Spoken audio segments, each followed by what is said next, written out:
Niños.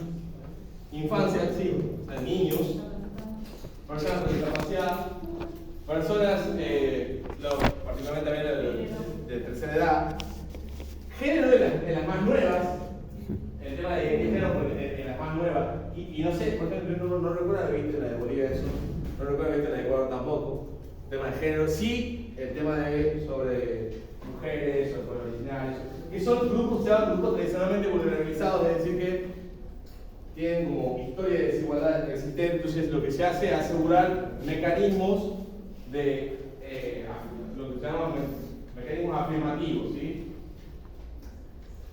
Lo que ya hemos visto en la primera parte, de la clase sobre igualdad, hemos visto esa idea de mecanismos afirmativos o acciones afirmativas. Por ejemplo, en esta Constitución, el artículo 75, inciso 15, creo que es, establece,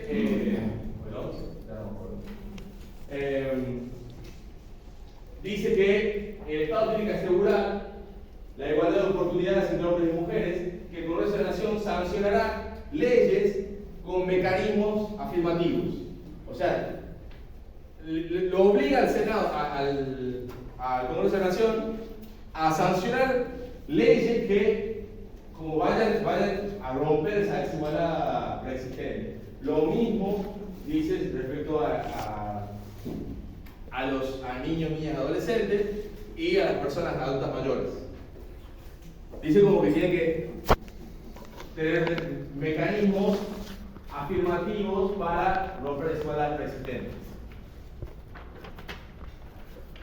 Después, algo como bastante común ha sido el robustecimiento de los DESCA. Y acá hablamos de derechos económicos, sociales, culturales y ambientales, que esto en la mayoría de las constituciones entró.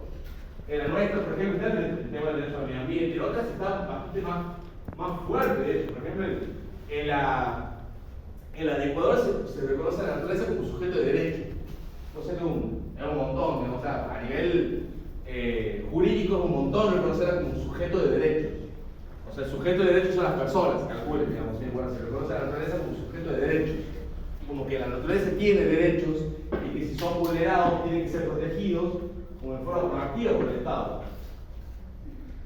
En la nuestra, por ejemplo, aparte del tema ambiental, se mantuvo el caso civil, pero se metió, o sea, se robusteció vía tratados internacionales. Metimos un pacto internacional de derechos económicos, sociales y culturales, y todo el capítulo de derechos económicos, sociales y culturales de la Convención Americana, o sea, hay un montón. Y por supuesto, eso trae consecuencias. De hecho, post-reforma hubo un fallo judicial que se llama QC y Precastro, de la Corte Suprema de Justicia de la Nación, que reconocía el derecho a la vivienda, por ejemplo, como un derecho constitucional, que eso nunca había pasado, o sea, nunca había sucedido en Argentina. Hay un par de casos, de hecho, a nivel mundial, no son demasiados, que reconocen de cortes superiores, que reconocen el derecho a la vivienda como un derecho ejecutable, o sea, como que pueden demandar al Estado en casos, bueno, ahí la Corte dice, bueno, en casos muy extremos, sí. Y el caso aquí Castro era justo, o sea, estaban dadas todas las vulnerabilidades habidas y por haber a una mujer mayor con discapacidad, con un hijo con discapacidad, que es una discapacidad absoluta. La mujer encima era migrante, o sea, vivía en Argentina, era nacionalizada, era migrante, vivía en situación de calle, o sea, tenía todas las vulnerabilidades habidas y por haber, como que la Corte dice, bueno, en estos casos, que son casos unicornios, lo que decimos casos unicornios porque no encontrar todo el tiempo sobre esos casos, son casos muy raros de encontrar. Pero dice, bueno, en esos casos sí. Y eso es vía haber metido más DESCA en la Constitución, digamos. Lo mismo pasa con algunas sentencias ambientales, que también ha sido el caso en Ecuador, el caso Chevron, quizás han escuchado alguna vez, que Ecuador termina siendo responsable de Chevron, la petrolera, por contaminación y por expulsar pueblos originarios. O sea, pagó una de las indemnizaciones más grandes de la historia de los juicios, y es todo por derechos ambientales, digamos, que tenía la Constitución de Ecuador. Entonces, eso como que se robustecieron, se cumplieron, bueno, ahí podemos discutir. La mayoría trae también el tema de la apertura al derecho internacional de los derechos humanos. esta idea de meter en la Constitución algo sobre derechos humanos. La nuestra lo hace de una forma, ya hemos visto esto, bastante polémica, digamos, porque decide darle jerarquía constitucional. O sea, eso es algo que nadie lo ha pedido, de hecho, nadie saltó a decir. Había una cuestión interpretativa antes de la Constitución sobre qué jerarquía tenía el Tratado Internacional de Derechos Humanos. Es decir, pero era si tenía jerarquía mayor a las leyes o no. O sea, era, bueno, como estamos obligados a, de hecho la interpretación de la Corte en ese momento era, bueno, como estamos obligados a cumplirlo, porque nosotros nos hemos puesto gancho, o sea, voluntariamente no. Entonces, si yo me obligo a algo y después saco una ley diciendo lo contrario, violo mi propia obligación. O sea, soy yo el que expone al Estado a una posible responsabilidad internacional. Entonces, por ende, los tratados tienen que tener jerarquía mayor a las leyes. Tienen que estar para arriba de las leyes. Bueno, acá le metieron, en la Constitución le metimos con todo. O sea, dijimos, no solamente mayor a las leyes, igual que la Constitución. Y es más, podemos meter más si queremos. Podemos hacer todo lo que todos los tratados que queramos tengan jerarquía constitucional si hacemos este mecanismo. Entonces, en nuestro caso fue como más. Y hoy en día, o sea, desde la lista de 13 se ampliaron a 3 más. Metimos 3 más ahí de contrabando en la Constitución, que seguimos ampliando nuestra Constitución, digamos, en forma indirecta por esos tratados internacionales, pero en general estuvo esta idea, digamos, en la mayoría de las constituciones de respetar tratados internacionales de derechos humanos de alguna forma, o dándole jerarquía superior a las leyes, o diciendo que no pueden contradecir tratados internacionales de derechos humanos, o sea que hay cosas que no pueden contradecir tratados internacionales de derechos humanos, o que se tienen que tener en cuenta como pautas interpretativas. O sea, son varias las fórmulas habidas. El tema a ver, justamente, porque hay un par de cosas que hacen esta erosión del sistema tradicional de fuentes jurídicas. ¿Qué es el sistema tradicional de fuentes jurídicas? O sea, bueno, cuando de hecho el Código Civil decía cómo había que interpretar la ley. Decía, bueno, las fuentes del derecho son la ley, la jurisprudencia y la costumbre. Se acaba, nada más. Y la costumbre, solamente la costumbre que no era contra leyes. O sea, estaba por la costumbre contra leyes, o sea, la costumbre no derogaba cosas, solamente generaba derechos sin que no había nada regulado. Entonces, por ejemplo, las personas tienen como costumbre los viernes, qué sé yo, hacer asadito, hacer un asado. Entonces, bueno, los domingos hacer asado, los domingos se trabaja entonces, o sea, como eso, si vos querés hacer una legislación que vaya en contra de la costumbre ya genera un derecho a las personas.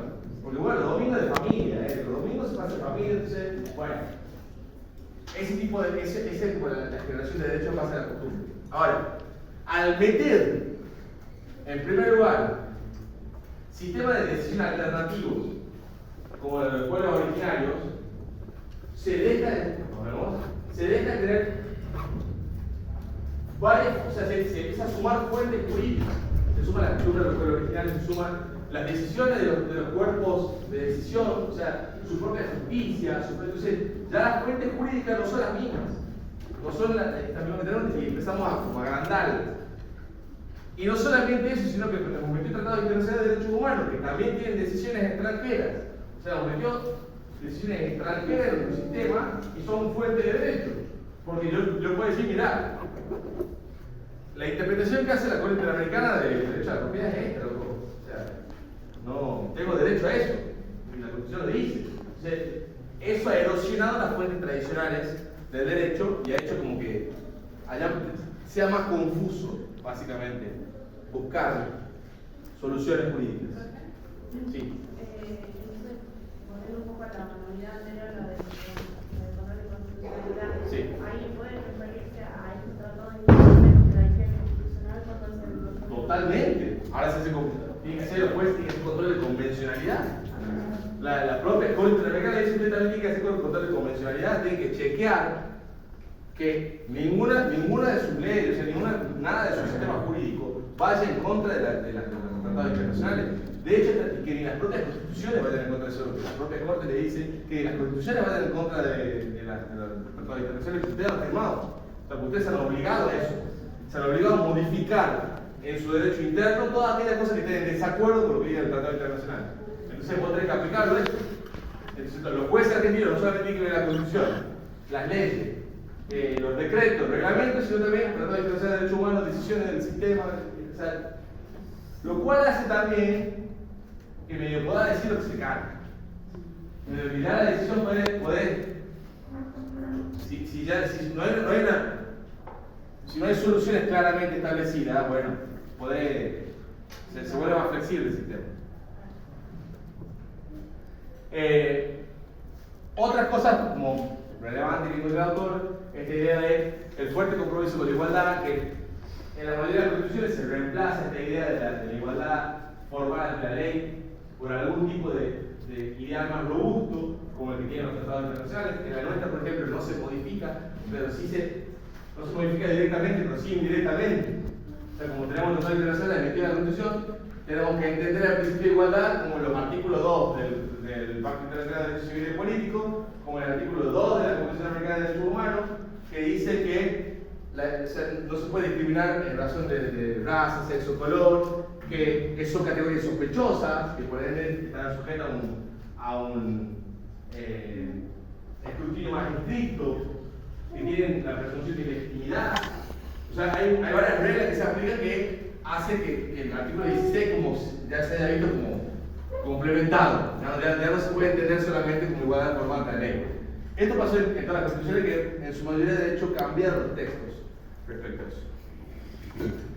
Después, un cambio del marco ideológico estatal, esta idea de que ya no se habla solamente de Estado de Derecho, sino que empieza a hablarse de Estado social y democrático de derecho.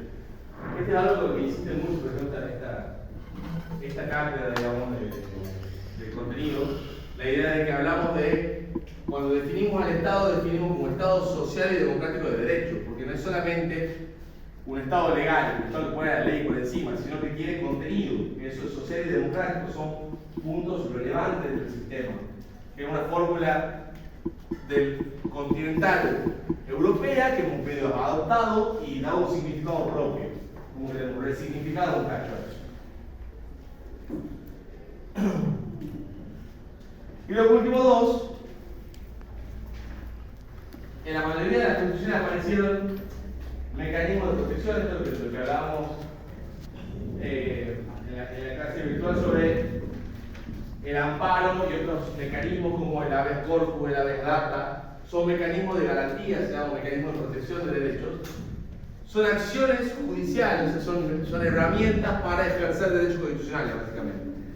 El habeas corpus tiene como bien jurídico, esto tampoco se lo enseño ahora porque no lo vamos a usar, vamos a mencionar después, pero para que lo sepan, dando vueltas.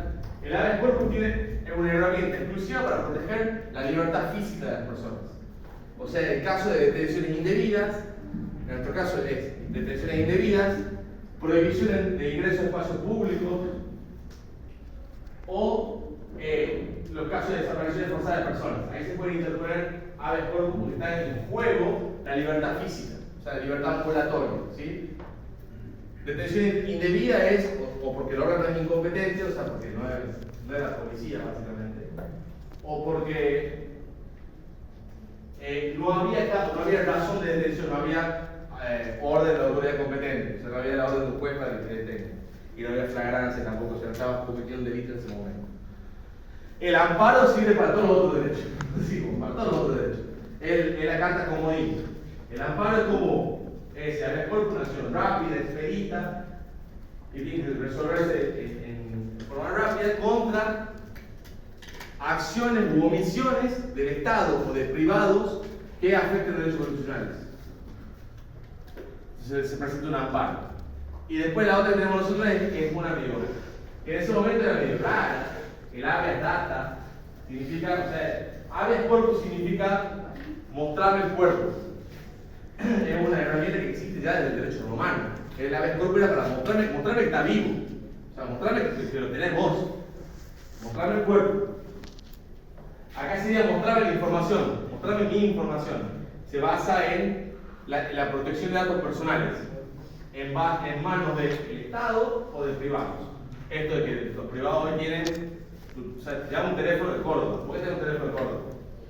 Te están ofreciendo de un banco, macro, bueno, porque realmente tus datos personales. Porque tus datos personales figuran en base de datos de las compañías telefónicas que los venden a empresas privadas para hacer publicidad.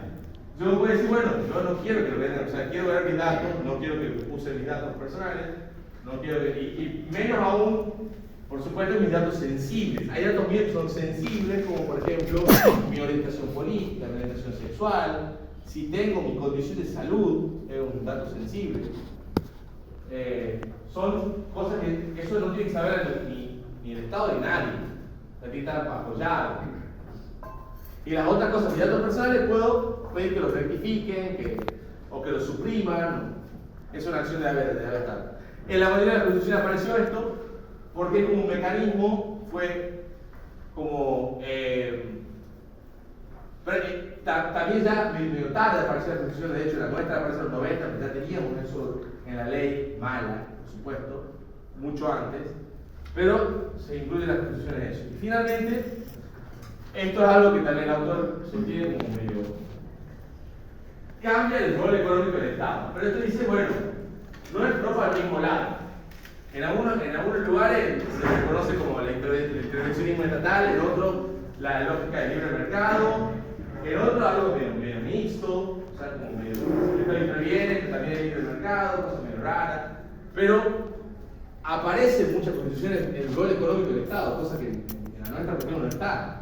El Estado no aparece en la economía, o sea, no dice que el Estado regula la economía, que el Estado puede intervenir en el mercado, no dice esas cosas. Eso como que nunca lo cambiamos. Pero otras constituciones, la América Latina sí. ¿Quién que haga un descanso de 5 minutos? Bueno. Da igual a ustedes.